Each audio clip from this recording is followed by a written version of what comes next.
Justin Trudeau lance un appel aux Canadiens, Raymond, alors que la COVID continue de progresser rapidement et le premier ministre demande aux gens de rester à la maison. Oui, message assez clair du premier ministre du Canada qui n'avait pas vraiment d'annonce à faire aujourd'hui, outre ce conseil qu'il a donné très fortement aux Canadiens, restez chez vous dans la mesure du possible. M. Trudeau, par contre, Paul, et vous l'avez entendu en direct sur nos ondes tout à l'heure, il a dit que son gouvernement demande la collaboration des partis d'opposition pour une possible session éclair de la Chambre des communes. Le gouvernement qui voudrait avoir recours à ce qu'on appelle la loi sur les mesures d'urgence. Et ça, c'est assez spécial.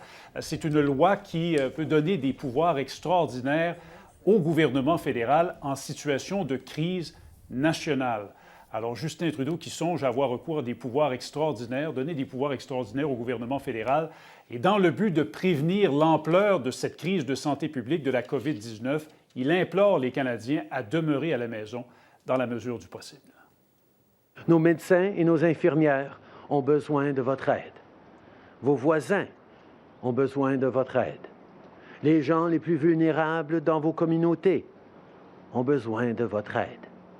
Autant que possible, restez chez vous. Sortez seulement si vous devez absolument sortir.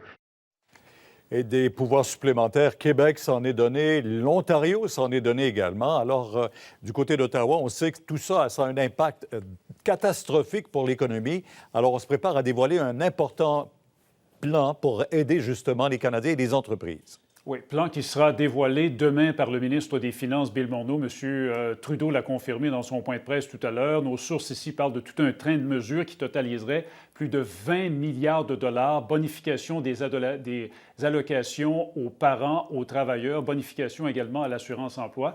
M. Trudeau qui est également revenu sur son annonce d'hier pour la frontière canadienne. Les frontières canadiennes qui sont fermées, sauf aux visiteurs américains. Plusieurs personnes trouvent que c'est un non-sens compte tenu de la progression, la multiplication des cas du côté des États-Unis. Voici ce que le premier ministre avait rajouté là-dessus aujourd'hui. Il n'y a rien qui est écarté. On regarde toutes les différentes options. On va tout faire pour garder les Canadiens en sécurité et on s'assure qu'en même temps, on n'est pas en train de faire mal à des Canadiens en limitant les denrées essentielles et les marchandises. Personne n'est en mesure de nous dire combien de temps cette crise va durer, mais il faudra être patient. Oui, même pas le premier ministre. M. Trudeau s'est fait poser la question tout à l'heure, combien de temps cette crise risque de durer? Il a dit peut-être des semaines, peut-être des mois. Il ne le sait pas, a-t-il affirmé.